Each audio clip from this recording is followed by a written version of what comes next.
Hello, everybody. Welcome to Rhythm Guitar Talk Live. I'm Mark Turco from rhythmguitarlessons.net, and tonight I have a special Sunday night edition of Live Talk with a very special guest of mine. His name is Simon Candy. He hails from Australia. So this is a Sunday night thing for me here on the East Coast, New York time. For Simon, I believe it's Monday morning. So he had to get up bright and early just to do this just for us. If you're in the chat, please let us know where you're from. We would love to see where people are all from. If you're watching this on a restream, you're more than welcome to chime in then at that point as well and tell us where you're from if you'll be viewing this again. So today we have a really cool really cool live stream for you. This is actually Simon's idea, and it was, what are the top 5 things that can make you a better rhythm guitar player?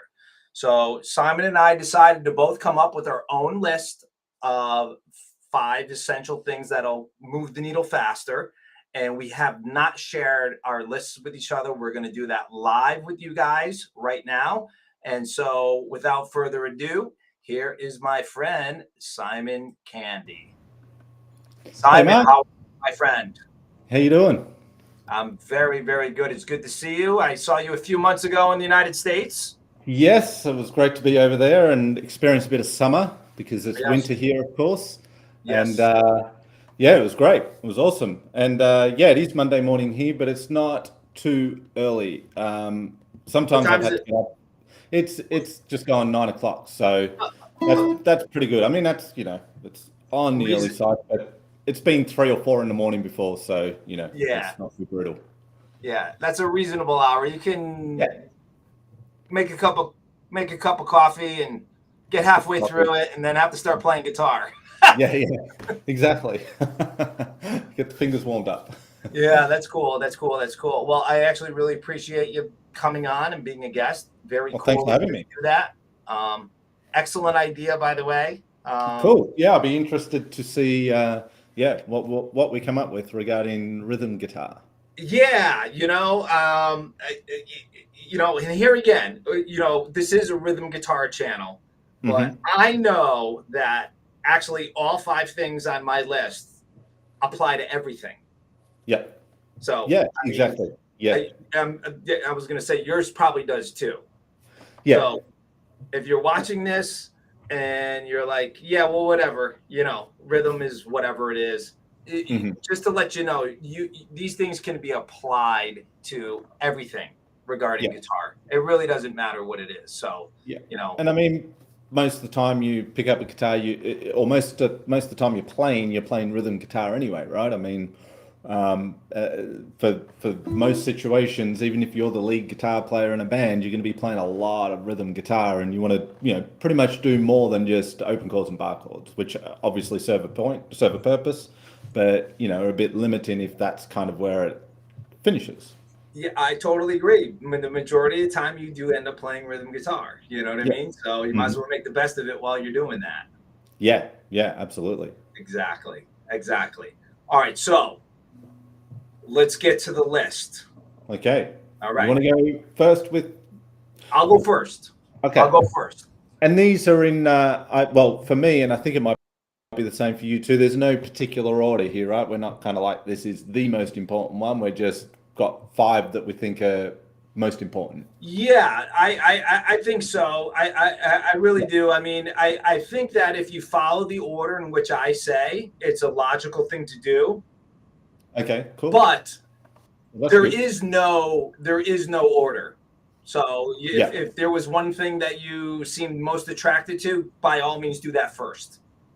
You know Hmm. what I mean? Got it. All right. So Yep. the Yep. first thing I have on my list is break down complex things or things you don't know how to do yet into smaller bite-sized pieces.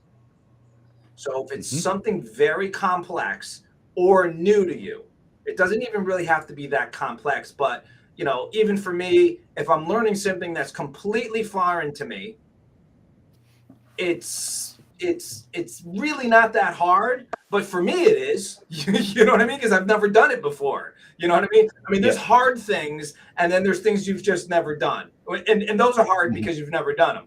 But it really doesn't matter what it is, whether it's brand new or it's something that is very complex. Break it down into smaller bite-sized pieces. So, for example, super basic type of thing. Okay, it's not even a matter of do this little part and then do that little part.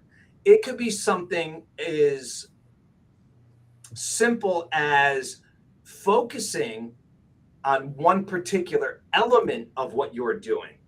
It's not necessarily Mhm. the total execution of it.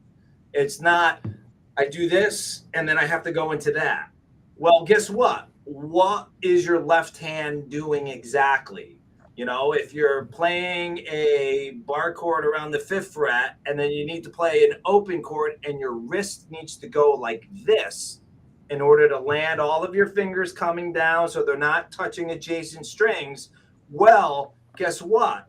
This motion of your wrist is maybe something that you should be paying attention to. You're just not going to take your hand and just jam it down and try to make the chord, because then you're possibly touching adjacent strings because your hand is not in the right position. So it's not even a matter of what you do, like notes wise, chords wise. It's physically, what is your body doing that needs to do what it needs to do next? What's the difference physically of what you're doing? Now, like I said, it also could be, um, if you're trying to, we were talking about the last live that we did, how putting fills Mhm. in and everything like that in between chord changes.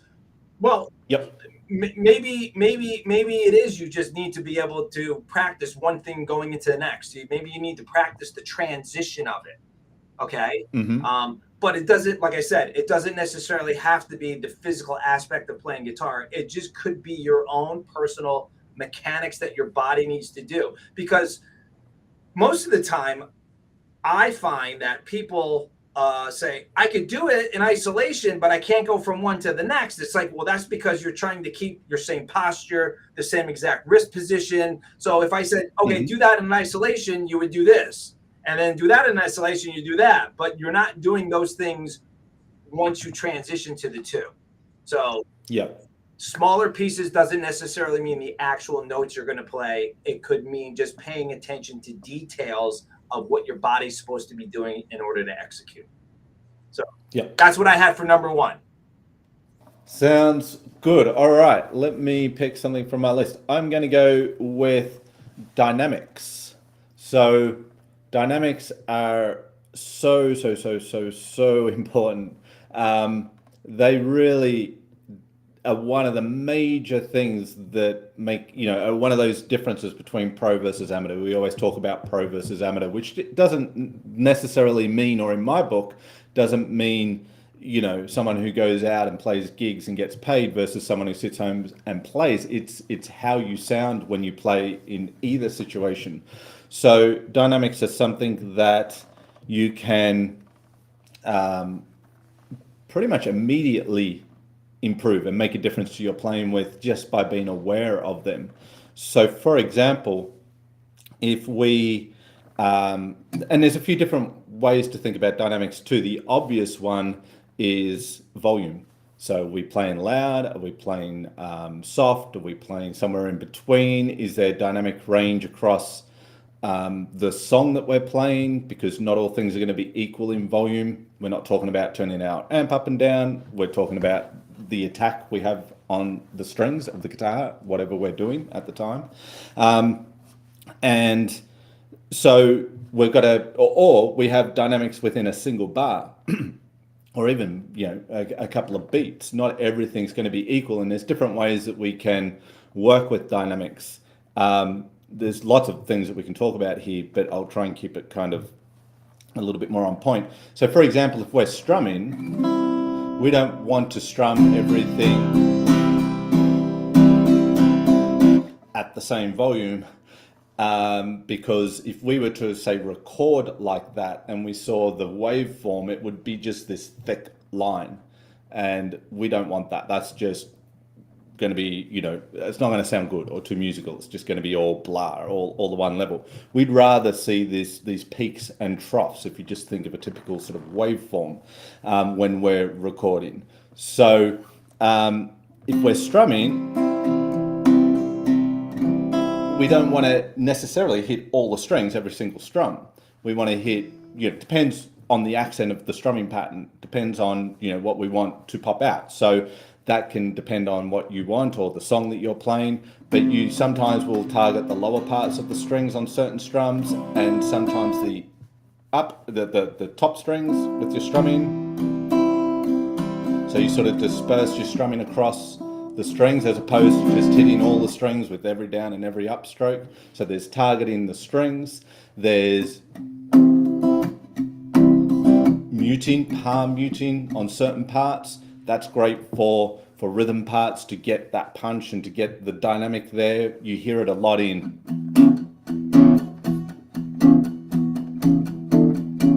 sort of blues parts, instead of just everything being the same level all the time. We want to get a little bit more of a dynamic happening there. So it's the way you hit the strings, the force you hit the strings, which strings you hit. There's the pick that you use. I've got a reasonably, I don't know what this is, it doesn't say on it. I think it's about a mil, which would be about what I'd want for strumming. Maybe 0.75 to a mil for strumming is good. If I've got something a bit thicker, it can sound okay, but it can be a little bit sort of heavy. It's not horrible. These are really nice picks actually, but it's pretty thick. I probably want something around about the mil, but even, the same gauge pick can be different. If you've got, a bunch of 1 mil picks, they can all sound different. So you find something that you like the sound of. I'm pretty, pardon the pun, picky about my picks. I got a question for you, Simon. Sure. I don't mean to interrupt. No, go for it. Do you ever play with thin picks? Yeah, look, I have before. Many years ago, I used to play with almost paper thin pick. I don't think I got a really thin pick on me here, but when you're strumming with a thin pick, it kind of provides a bit of a percussive type of element to your strumming, right? You can hear that pick, and I like that sound. I think that's right. Yes, you know what I mean? Because I found that, especially if you're recording, you really hear the percussiveness of the pick. Yeah. Yes, more so agreed. than a 0.75 or a 1 mil. It's hard to hear the difference. I get the materials might make, if they're different materials, it'll sound different. But something about those super thin picks when you're recording, they seem to translate well through a microphone. Yeah, there is that absolutely. Another thing I do a lot with my strumming when I got the pick, but not all the time. I think I do this. I will put in certain strums with just the back of my nails because I like the sound. So you can't see this here, but I'm strumming with the pick, but there are certain downs where I'll just use the back of my nails as well, because I just like the sound of that. I remember that coming into my playing about 20 years ago, and I don't know why, but it's just, I'll do that quite a bit now, probably without even realizing it. So it's just looking for the nice, we're talking more about tone here, but that is everything too, getting the sound that you like, and picks make a huge difference. There's nothing worse than playing with a crappy pick, right? You'd rather play with no pick. So dynamics, there's also just, picking out notes as opposed to strumming and mixing those things together. That creates a certain dynamic as well. So it's not always just about volume, although that is really, really big and important. And if you're aware of it, you can fix it or make a difference with your playing immediately. And it's so easy to forget about that, the dynamics and just the targeting of the strumming.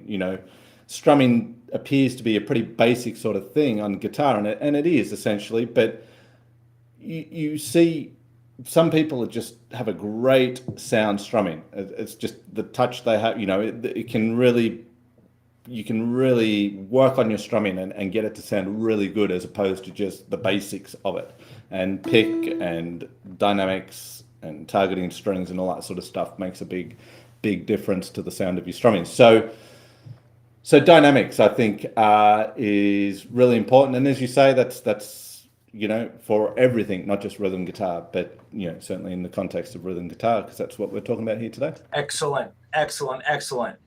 So before we get on to item number 2, I also wanted to say that we didn't compare notes, so we're going through these in the order in which we just are going to go through them. If there is some of these things that are the same, we're not going to chime in and say, "Oh yeah, I have that one too." You know what I mean? So we'll put out each other's list, and if we have repeats, we'll revisit it. Because we're going to have different perspectives. That way it's a surprise for us too. Yeah, exactly. All right. Well, keeps it interesting. We did have a few people who chimed in to tell us.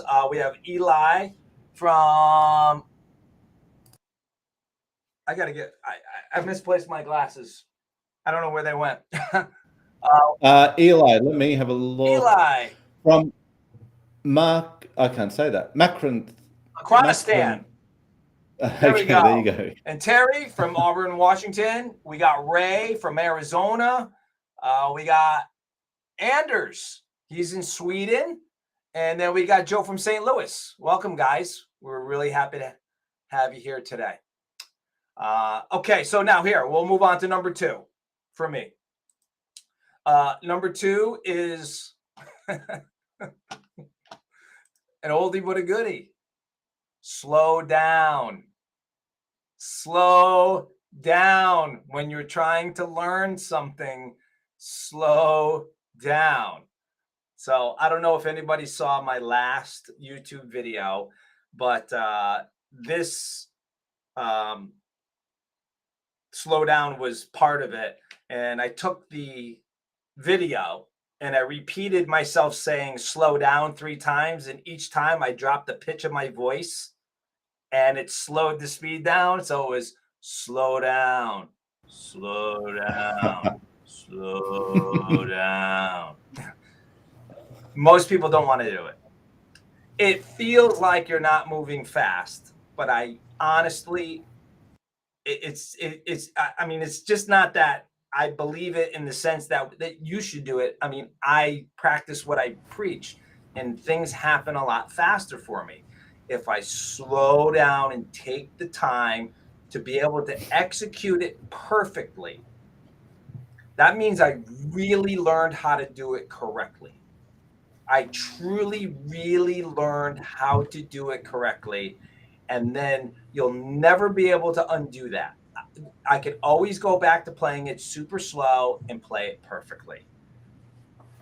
Playing it, maybe not even up to speed, but mediocre, and doing it 1,000 times and hoping you're going to get better, I think that's a slower process. I really, truly think that's a slower process. So it's okay to slow down, It's definitely okay to slow down. And, you don't have to learn something in one day either.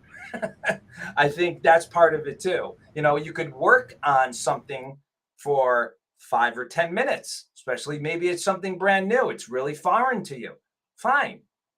The consistency of doing it more frequently is more important than how much time you put into it in one session.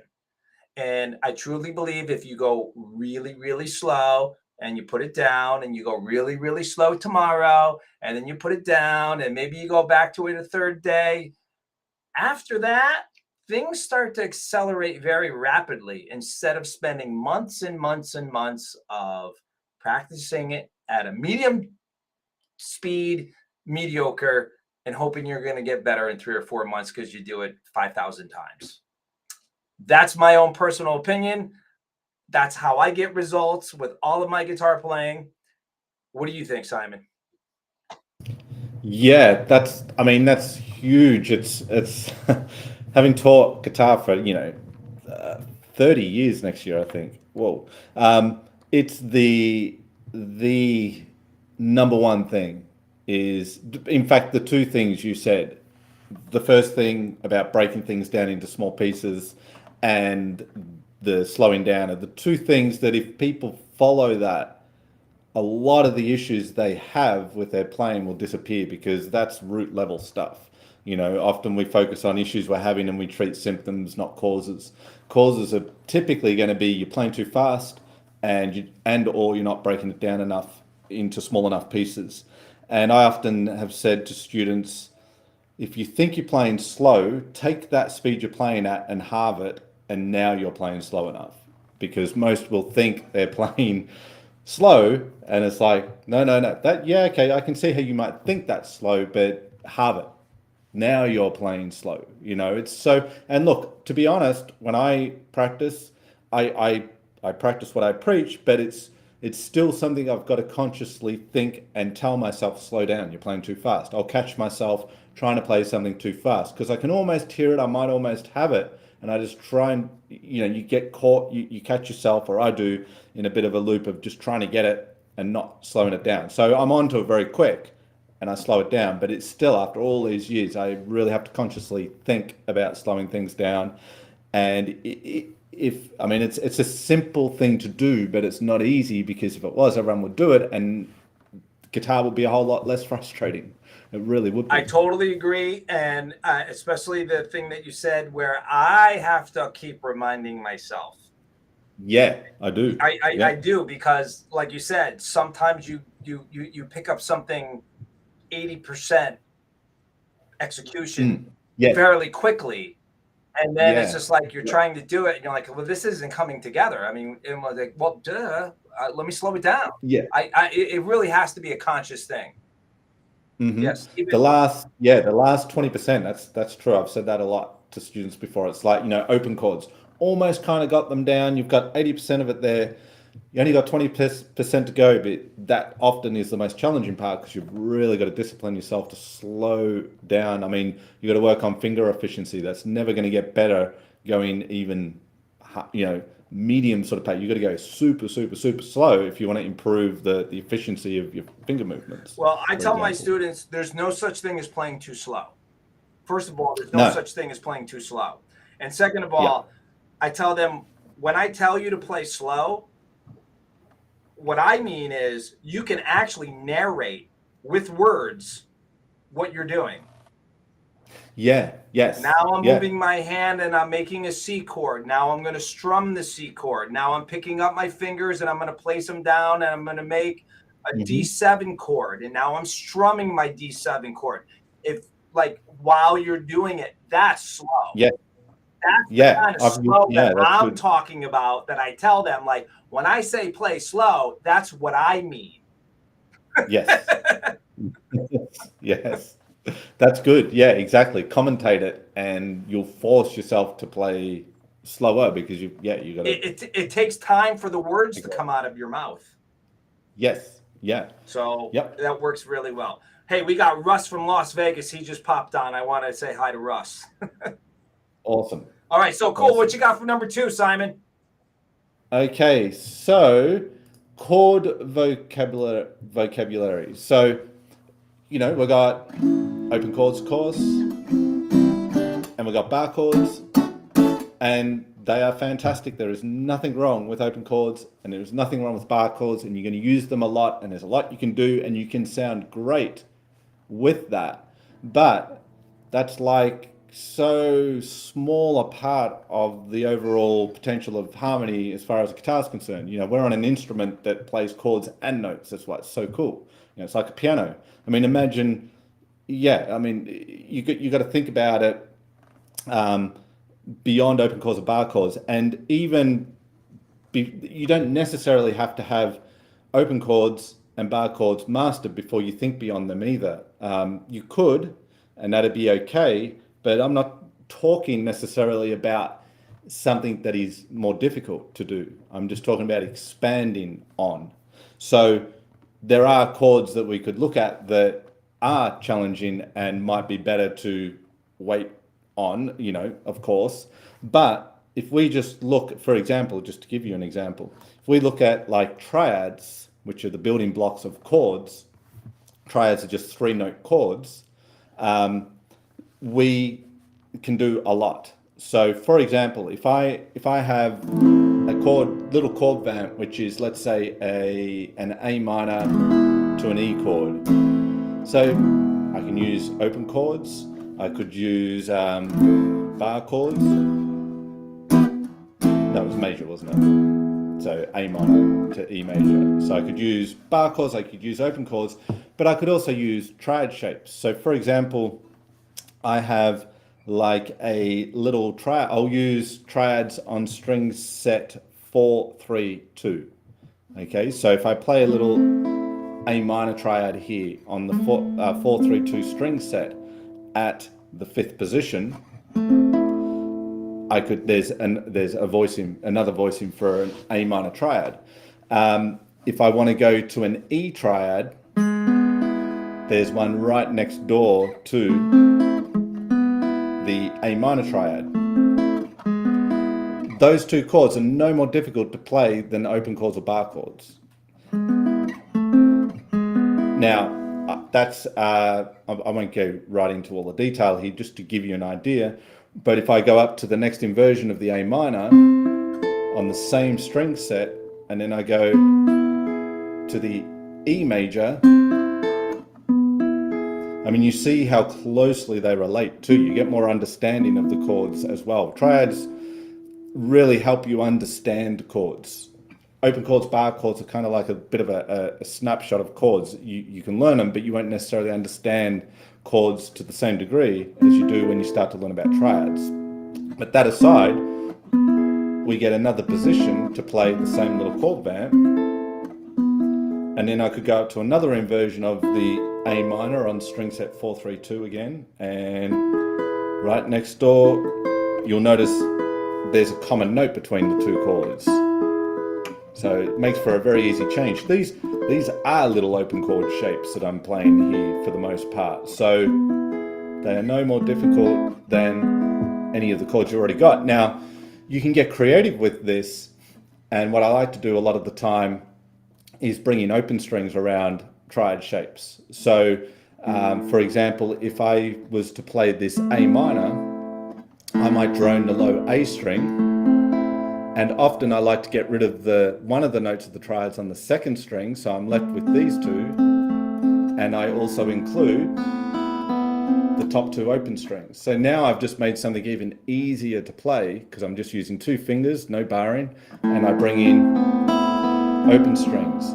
And then if I was to go to that E shape down here and take my, the note off the second string again, I get the exact same shape down 1 fret, and I drone the low E. And then back to A. So there's a really, really simple way to play.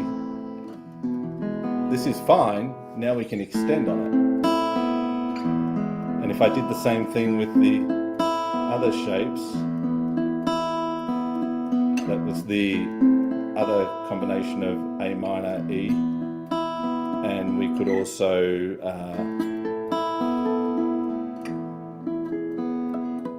we've got little harmonics and things there too. So that's, I mean, there's so much you can do with triads, it's endless, but that's just one example of how you can break out of open and bar chords without needing any more skill. And in a lot of cases, when I take that note off and bring in open strings, it even becomes easier. So what I was doing there is easier to do than this or this. So if I was showing someone from the very start who'd never played guitar before, it would be easier for them to do what I was doing there than to do the open chords, bar chords. So it's not harder, it's easier in a lot of cases, and it just gives you more options with how you can play. And you might put that as a second part on top of someone playing down here or whatever. You can do whatever you like with it. But just expanding your chords is another one. And very quickly, taking chord shapes you already know, for example, a C, and moving it up. Same, you get the open string sound, but I'm just using a shape I already know,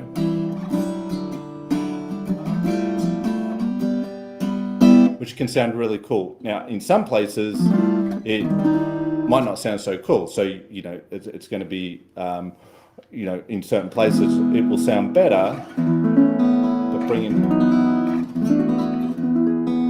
that's an E chord shape moving up the fretboard. So there's all sorts of things you can do with,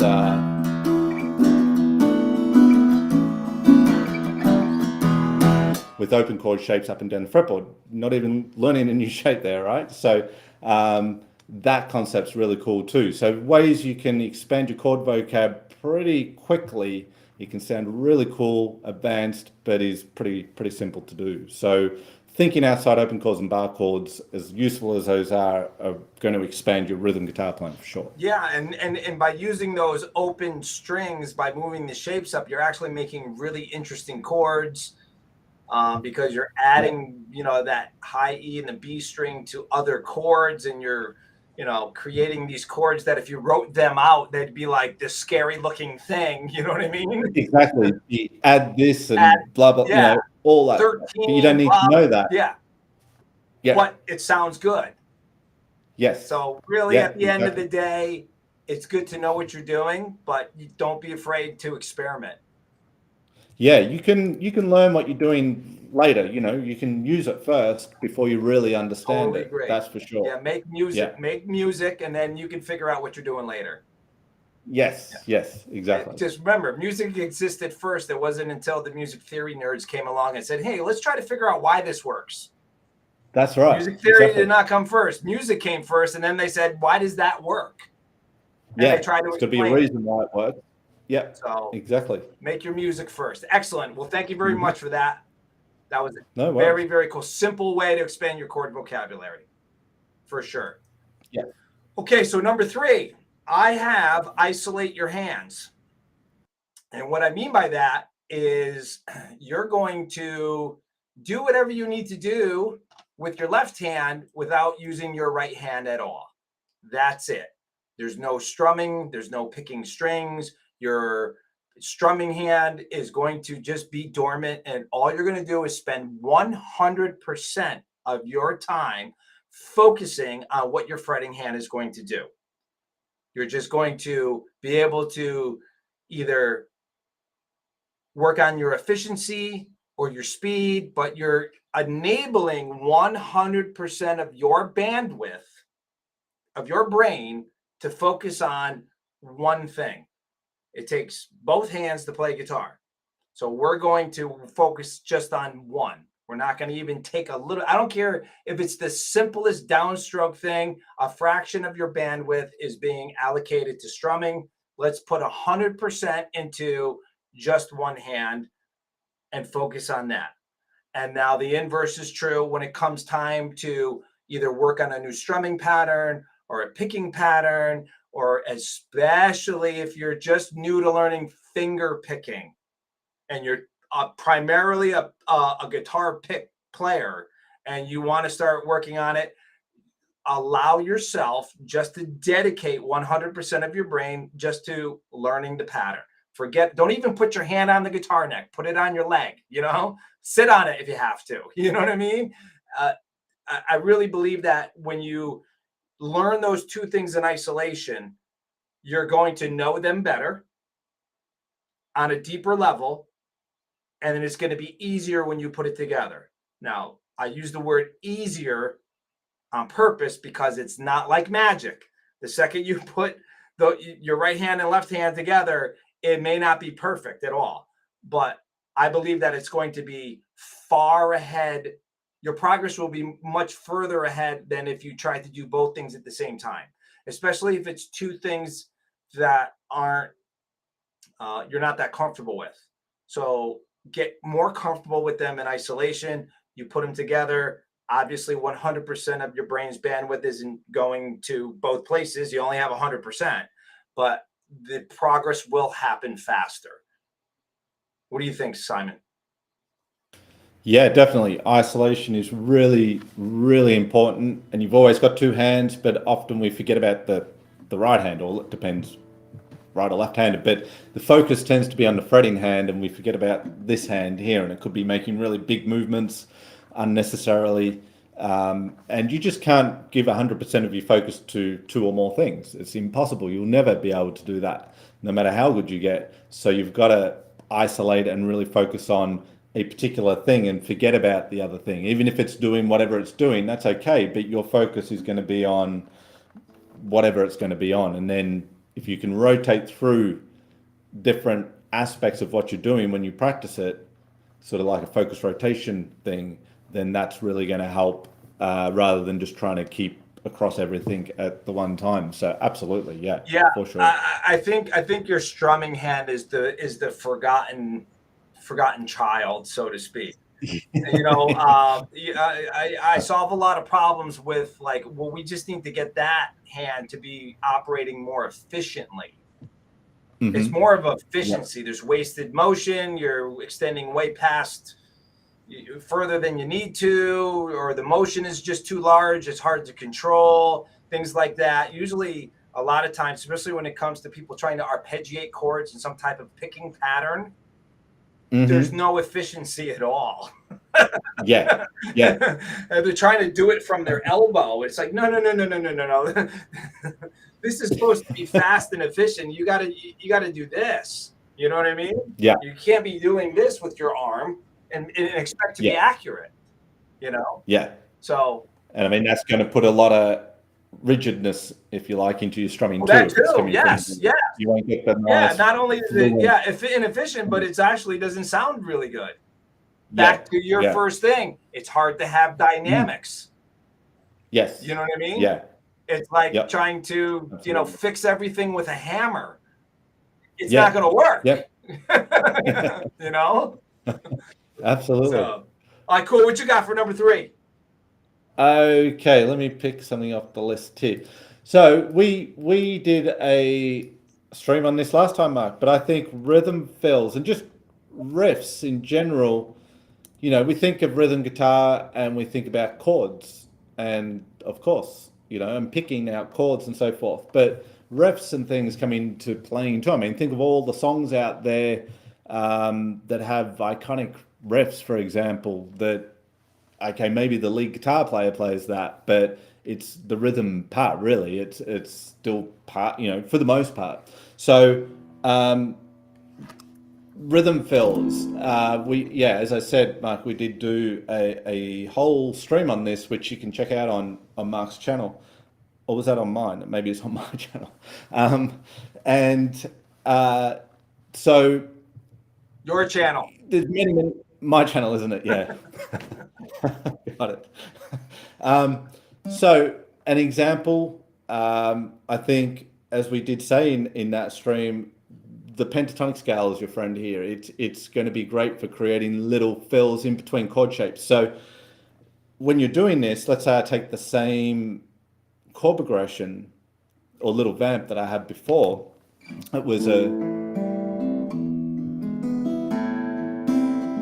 so we got like an A minor, E7, and an A minor. That's our little vamp.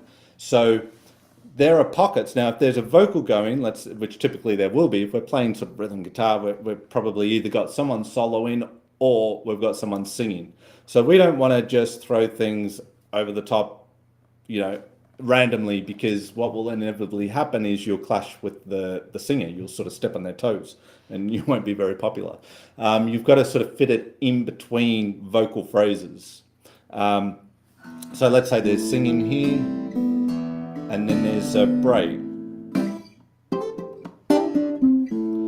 Little fills in between.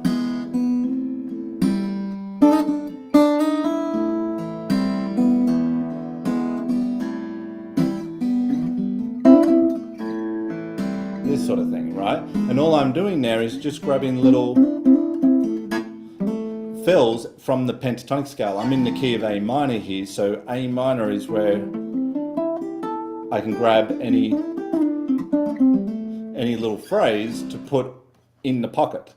Now we want to be able to do that in time, so you can check out the stream on rhythm fills to get the details there, but you want to be in time, but it doesn't have to be anything super hard either. I mean, those things are a simple enough, but I could understand depending on where you're at with your playing, that could be quite tricky. But the triads that I was using before, just a little, for example, if I was playing A minor, E, A minor,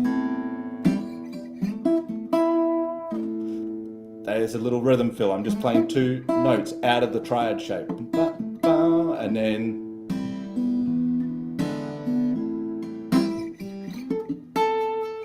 little triad again, just the 2 notes out of the triad. So it can be really, it doesn't have to be all that double stop sort of stuff. That sounds cool too, but it could be a single note or whatever you like. It doesn't have to be, in fact, the simpler it is, probably the better, because if you try and cram too much in there, it can feel like you're trying to cram too much in there. So really, really, really simple things just to kind of make things a little bit more interesting, and that builds dynamic too, because you might do that for a verse, and then in the second verse you might be more heavy with the strumming and building the song, so it gives you more to work with as well. But in and of itself, it's a great way to fill in the little pockets between a vocal, for the most part. And you hear a lot of, Jimi Hendrix, Stevie Ray Vaughan, John Mayer come to mind, who do a lot of this sort of stuff. Curtis Mayfield would be even before Hendrix, who influenced Hendrix a lot with that sort of stuff, with all the Motown and all that sort of stuff is great to look at for all these really, really tasty fills that you can fit in between, the pockets or in between your chord changes. So rhythm fills and riffs. Oh, I think you're muted, Mark. Definitely an easy way to spice it up. It really is. Yes. Even like what you just said, even if you're just playing 2 notes out of a triad. Yeah, real simple. It doesn't have to be a lot. It can be very, very, very simple. Even like you said, one note with some kind of rhythm to it. Yeah. That's it. It does make. And I would start really simple, and then you can kind of build out from that if you like. But yeah, really, what I did initially was a little bit more involved to give you the idea of how it can sound. But these sorts of things are not a little step that once you can get beyond that, you don't have to do that anymore. It's not a little 3-string chord. Now I can do G. I don't do that chord anymore. They're really cool little fills, and you'll hear all that sort of stuff in R&B and these players, that it's subtle things that just sound really good because they're kind of in the pocket, in the groove, and they suit the context in which they're being played. Yeah, and I think that highlights the importance of learning the triads too, because you're not only going to just be using triads as chords, you're going to be using triads as our notes that you're going to use in these types of fills. Yeah, so, absolutely. For those who don't know, an arpeggio is a chord, and a chord is an arpeggio. They're the same notes. It's just the manner in which you play it. So the more chords or shapes, however you want to look at it, triad shapes, chords, you could use these same notes that you're using in the chords, but you could play them individually, and they're always going to sound really good. There's no chance of ever hitting a bad note if you play one of those notes individually, or a series of those notes. So, when I teach, it's like, okay, we're going to work on some rhythm skills today. We're going to work on chord vocabulary. So we're going to work on triads. And then there's another time I'll be teaching, okay, cool. So we're going to be expanding your single note phrasing. We're going to work on triads. And then we're going to do this, and we're going to use triads. It's like we can use triads for everything on guitar if we really wanted to. Exactly. I do that. I actually do that on purpose to bring up triads as often as possible, because these aren't chords. These aren't just chords that we're learning. There's many applications for these things. So that's great. That goes hand in hand exactly with what you just said for your chord vocabulary expansion. Yes. Yeah. Absolutely. All right, moving on. I have my number 4 on my list is working with a metronome. Many fear this. You should not fear. If you fear this, you're just going about it all wrong. That's all that it is. here again, I'm going to go back to number 2. Slow down. Most people have no problem playing with a metronome if they slow down. Typically, if you slow down enough, then you have enough of your brain's bandwidth to be able to listen to the click and still execute what you're supposed to do. You need to slow down because you need to make the guitar playing easier, because you need to be able to actively be listening to the click while you're playing. Most people just try to start off at whatever tempo they're hoping to achieve ultimately, or maybe they'll slow it down a little bit. Like you just said, their interpretation of slow is not slow. It might be slower, but it's not even anywhere near what our definition of slow is. So anyways, no fear. You should not fear the metronome. You need to make it your friend, because what happens is that I kind of equate it to almost being like this invisible line that once you cross it, you're going to pretty much have it. It's like this internal metronome inside of you has been set, and it's going to be working for the rest of your life. You just need to cross that invisible line, and it won't be so difficult. You just need to get yourself past that point. But the active listening part of it is the major component when you're first working with a metronome, because you just don't do your own thing while that's happening simultaneously. You need to incorporate that actually into your brain while you're playing. So here again, if you go too fast and you're focusing too hard on just the execution, obviously you're not listening to the metronome. If you make the playing part easier, playing along to a metronome will be easier. That's for sure. Now, as you get more advanced, things might get a little more tricky, but for people who don't work with metronomes at all, my advice is do it today. Don't wait till tomorrow. Get it over with. It's not as bad as you think. The medicine has a little flavor to it. What do you think, Simon? I agree. And I'm going to bring up my next one because it's working with metronome or working on your timing, exactly what you're saying, right? I mean, it's so important. And it's with the metronome, you don't want to you want to bring it into your practice, but you don't want to always use it, because if you're always using the metronome, you're not going to be able to focus on other things, right? Sometimes Exactly. you got to play free of time and all that sort of stuff. So you want to bring it in, but it might be for, a few minutes playing something maybe, and it doesn't have to be its own separate thing. Maybe you're working on a piece, so that's part of your practice. Well, part of that practice on the piece is to do 5 minutes of it or once through or whatever with a metronome. And it's essential to developing good time. I will use a metronome regularly, and I will use it sometimes just to work with my timing on a particular thing, because not everything's equal. If it's a new piece or a difficult piece, then timing might be an issue for me, and I need to get it in with the metronome. Or it's a great measuring tool because it gives you actual tangible things that you can measure.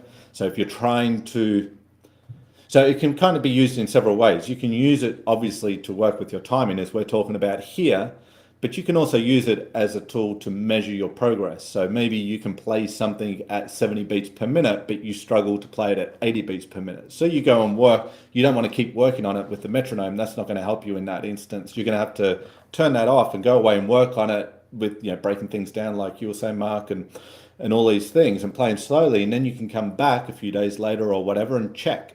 And if you can get 80, great, go 90, and you can see your progress, which is really, really motivating and builds a lot of confidence, which is everything. So you can use a metronome and often without a guitar, so you can do it anywhere, just tapping along to a metronome, counting out loud, so you're also aware of the beat, not just keeping a steady tempo. And you can do all sorts of things with a metronome, but accessible. Just get the app. There's a billion apps. I have one I use called Tempo. I I paid for it because it gives me extra things I can do with it. It's like $4. It's worth it in my opinion. But even the free versions will give you the click that you can play to, and you'll be surprised how much you can kind of speed up or slow down. You might think you're playing in time, but that's okay if you do that deliberately. You did a masterclass a couple of years ago. I was at, Mark, which was fantastic, about playing ahead or behind the beat, and so that's very different to being out of time.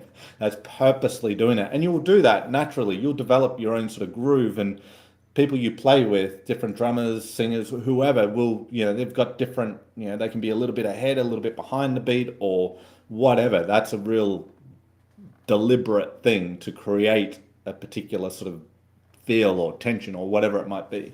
But you can't do that sort of stuff if you don't have a real strong sense of where the groove is. Yes, It's you need that foundation first. Yeah, So, and that's what keeps you in time. Other things can, references when you're playing, when you hear certain things, can help keep your part in time. But if you're going to go play a song and you're going to do it acoustically and that part's not there anymore, how are you going to keep time? You've got to have just that sense of that internal metronome is what you develop in there, so you can keep time no matter what. When it's just you on your own, you can still keep that time. You don't have to rely on external things happening in the song that may or may not be there when you play it to keep your time. So yeah, metronome, playing in time, groove, absolutely essential. I've had situations where I'm trying to learn something and it's multi-instrumental, and I'm bass, drums, other stuff going on, learning somebody else's song, and I can't get the timing of a change down. And then I go to the metronome and I'm playing along with it. I'm like, oh, okay, that's not that hard. That drum fill is what's actually, I'm distracted by it. So I'm thinking it's coming in on some weird timing, but it's actually not. It's actually very straight. It's just, it has this audio illusion of being something that it's not, because there's something distracting me from coming in or exactly when I'm supposed to. And I'm thinking, are they coming in on the and right there? Or no, they're just dropping right in on the one. It was the way that the drummer presented his fill, and it was very prominent. And so there's times where metronomes said, oh, this is easier than I thought. It helped me realize that actually this is actually easier than I thought. Yep, for sure. So now there's another thing in regards to metronome, which I forgot to mention, but I'll mention it now. If you are playing along with a metronome and you are playing it perfectly in time, and you have the volume of your metronome equal to the volume of your guitar, whatever that is, whether you're playing with headphones or an acoustic guitar, or I don't care if it's an electric guitar unplugged.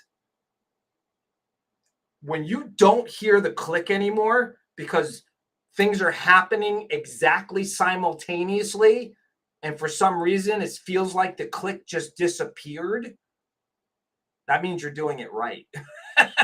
That means those two sounds are occurring exactly at the same time, and it's hard to hear the click.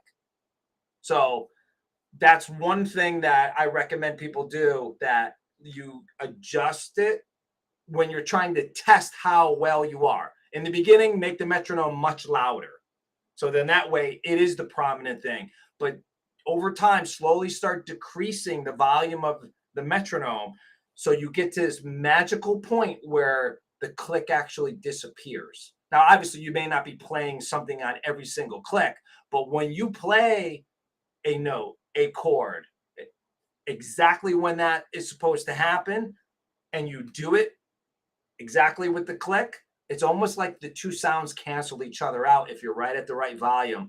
And so I say, when the click disappears, you're doing it right. Absolutely. Yeah. Cool. Exactly. All right, I'm going to move on to number 5. So number 4 for both of us was the same.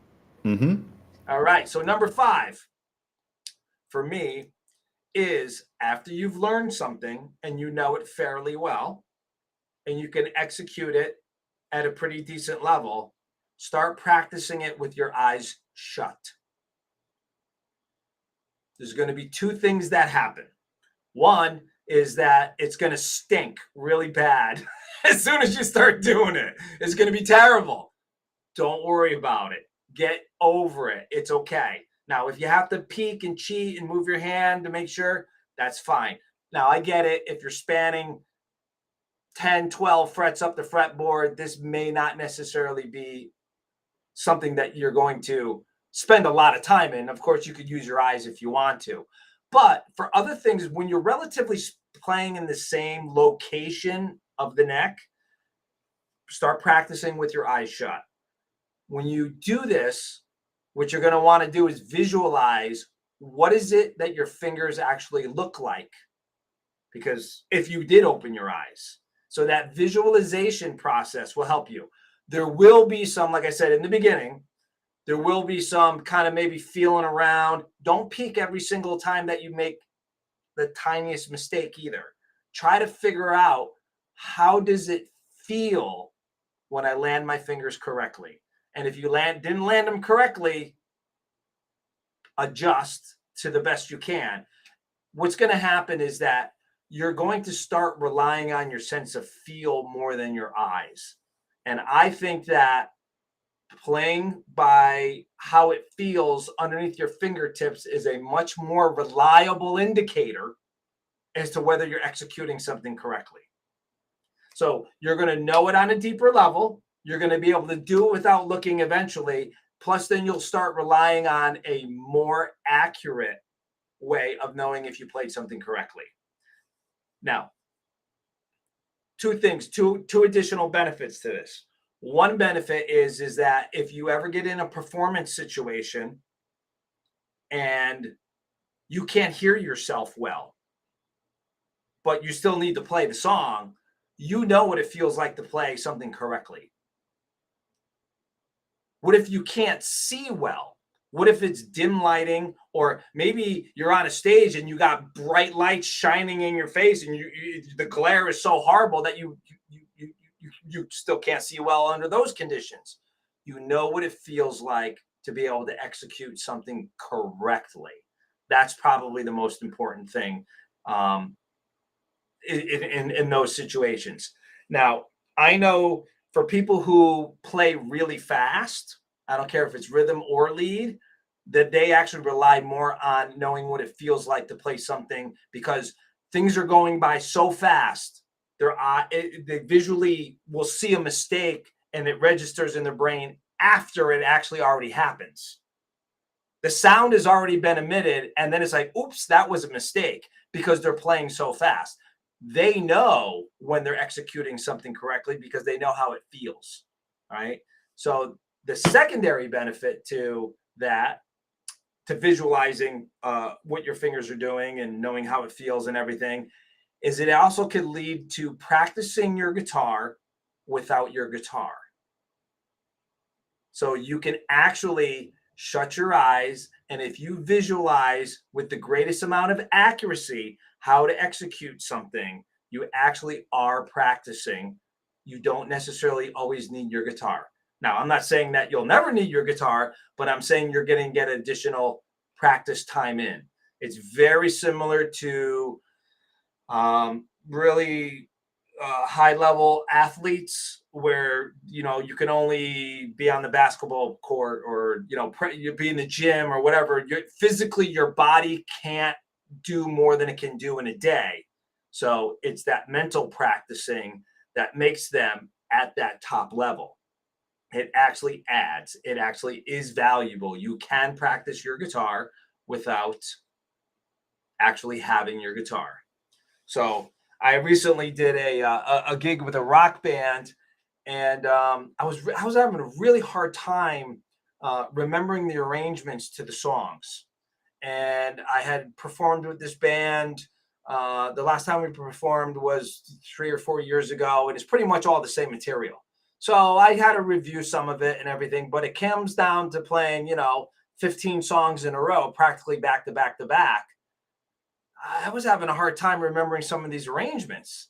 And it wasn't until the gig was over that I realized I didn't actually practice without my guitar. And what I would do is I would play the music, And if I was doing something mindless that didn't require a lot of attention, I mentally would see my hands where they were supposed to be. And then I'd be saying, okay, that next part is coming up. I got to land on the G chord on the 10th fret. And, I got to play the fifth that's lower. So it's, whatever.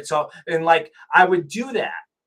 And so there was no problem. I didn't do that this last time. I totally didn't even think of it. And I couldn't understand why I had a hard time remembering the arrangements to these songs. It's because an essential part of the way that I practiced, I just didn't do. The mechanics of playing the songs, I had no problem with. But I didn't mentally practice listening to the songs and visualizing myself playing those songs. And it was massively beneficial. So that's my number 5.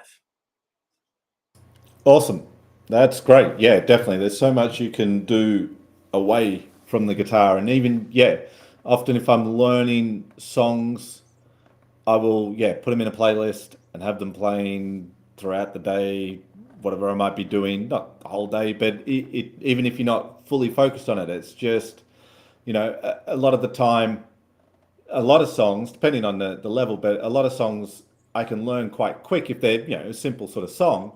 I learn it before I have it in my fingers before I have the arrangement down or the feel down or something. It's like you got to be able to recall it kind of in your head to be able to execute it. And if it's a song I don't know and I've got to learn it, then there's a time it takes to get that song inside of you, not just in your fingers. So having it just playing in the car or wherever really does help. So, all right. So that was your 5th one, right, Matt?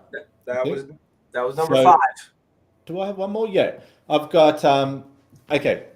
So very quickly, embellishments or extensions. So again, about chords and just really, really simple ways to do this, because of course, anything can be done on arranged from simple to difficult, is, for example, if we have like a C chord, open chord, if I just take my first finger off, I've now made that a C major 7 chord. Or if I add rather my pinky onto the 3rd fret of the 2nd string, I've made that a C, that'd be a C add 9 chord. Now, we don't need to know the names of the chords. It's a bit like with triads, and adding open strings doesn't change the base, the foundation of the chord or the quality of the chord. It's still going to be a major chord. It's just extended. And you can do very, very simple things to get that movement within a chord. So for example, if I got a little F chord shape here, I can just take that 2nd finger off and I could have it on, and then I could take it off, and then I could put it back on. So you get movement within a static chord. So the chord's F for, say, a bar. Well, within that bar, I might have a little bit of movement in the chord. I go to a C, F, C. And there's very, very common thing that happens on, particularly on some chords, like a C, where you hammer on, particularly hammering on the 3rd of the chord. And you can do it picking, or you can, just something as simple as that, just adds a little bit of movement into the chord. Happens a lot on G. And you can do it on other notes within the chord as well, or within the key. So it's not even necessarily adding notes to the chord. It can be, it is adding notes to the chord, but physically what's happening sometimes is you're taking a finger away from the chord to add a note. So it's not necessarily forming shapes that are going to be more complicated to play. It's often, again, simplifying to add notes. And if you're not sure what to add, you'll just add a note and see how it sounds, or just take a finger off. Just see how it sounds. If I got an A chord, what happens if I take that 3rd finger off? Yeah, it sounds okay. What if I took the 1st finger off? Yeah, sounds all right. Maybe in certain contexts that might not work, but again, it's up to you. Or you could take any note within a chord and take it off only to hammer it back on again.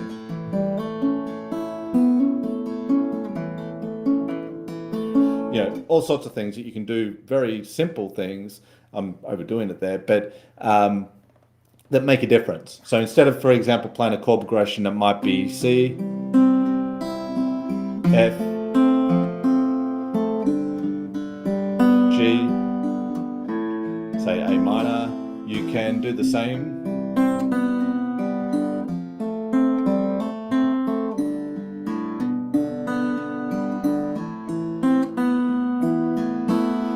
And you can just get a little bit of movement in there, and they're just little extensions and embellishments, and not so much embellishments there. Maybe the hammering on and pulling off, but that type of stuff can really, spice up or sophisticate a common open chord progression. Cool. Very cool.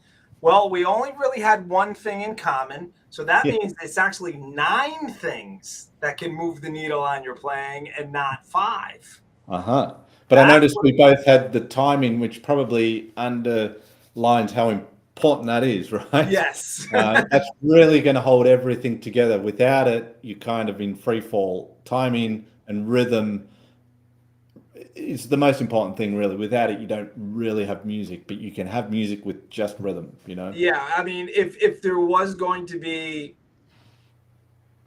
the number one thing to do, that would be it. Even if you have no chord vocabulary, it's very limited. You can't do any kind of embellishments. You're not looking to learn any kind of triads. You just want to stick with your open string chords or your simple bar chord shapes. That's fine. If you want to stay in that lane, that's cool. If you could play in time, it'll sound like music. Yes, absolutely. So, I mean, people have made careers at being very elementary players, but their timing is impeccable and they're rock solid. And they found that lane and they're like, this works for me, and that's great. So, you know what I mean? So, there are some great rhythm guitar players. I mean, immediately comes to mind for me is Malcolm Young. I was just going to say that. Well, yeah.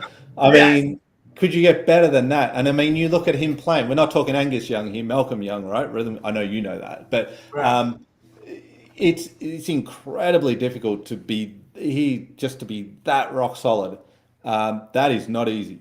That is not easy. That's just rock solid. Some people just have that impeccable timing, and it's great to play with people like that. It's really, really important. So it's something, if you always work on it, it will improve. I mean, I can improve. I can play in time, but I can also improve my feel of time and my groove for sure. And I will continue to work with that as an aspect of my playing, because it's never ending if you want to improve and get better. I agree, because I do that. I just had a gig 2 nights ago where I was just playing acoustic guitar and there's a female vocalist, so the harmony and rhythm all falls on you when you are the only instrument. Exactly. And so, it's, first of all, it keeps you sharp. Second of all, it also forces you to be creative in a way that you necessarily wouldn't do, but you're the only harmony. So if you're getting bored with it, maybe the listener might be too. So maybe it's time to use some different inversions. You know what I mean? Exactly. Build the arrangement, mix it up, stuff like that. You know what I mean? So, but I mean, like me, I'm, one of the reasons why I enjoy doing that is because I know that every time I do it, it actually makes me a better player. Because it's 100%. I mean, she is singing to me. Because I am the rhythm section and I am the harmony at the same time. So she's singing along to me. So it's up to me to keep the ship steered straight. So she can just follow along and just drop the words in where they're supposed to be. Yes. So absolutely. It's never ending. But you get to a certain point, I don't know, at least for me, it starts to become a game for me, where it's a challenge, but it's sort of like a game. It's just like, well, how creative can I get and still be rock solid?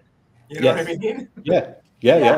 And it actually is fun. It is fun. Oh, yeah. It is fun. So, Well, Simon, I actually want to thank you very much for your time here. I know Oh, we had thank one you. other person who popped in. His name was Dave Bolin. And Cool. you didn't tell me where you were, Dave, but you said you're going to subscribe. So subscribe. That'd be great to see you. All right. Now, I know that you have a totally free resource available to anybody who's watching this live stream. And so, you mind telling us a little bit about it? Yeah, sure. So this is an ebook slash audio. So all the examples you'll be able to hear.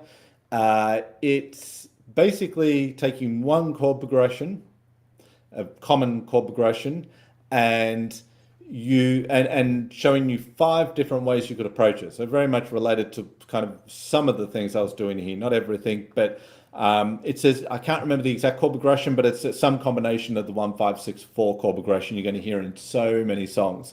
And I take the same chord progression in the same key and present it 5 different ways to show you how you can approach.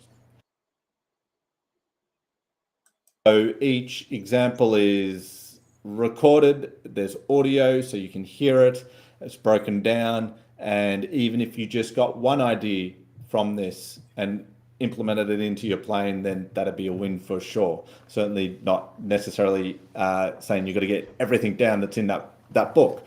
But so yeah, that's something that is available on my website. I guess you'll provide a link, Mark, in the chat perhaps, or something like that. Yeah, actually, it's in the description of the Oh, got it. YouTube. Yes. If you go on YouTube, it's in the description of the video. The link And is it already says, there. yeah, that's right. Yeah, below Yes. the description of this video. Cool. Awesome. So yeah, so feel free. Check it Very out. cool. Very cool. I have something as well for everybody. It actually directly relates right back to something that we were talking about, or actually Simon in particular was talking about putting fills in between your chords. This is that exact thing. It's the beginner's guide to adding lead guitar elements to your rhythm playing. And so, in Simon's words, it's putting in fills in between your chords. I just chose to use different words. It's the same exact thing. All right. And this is a step by step situation. If you've never done it before, you have no idea what it is.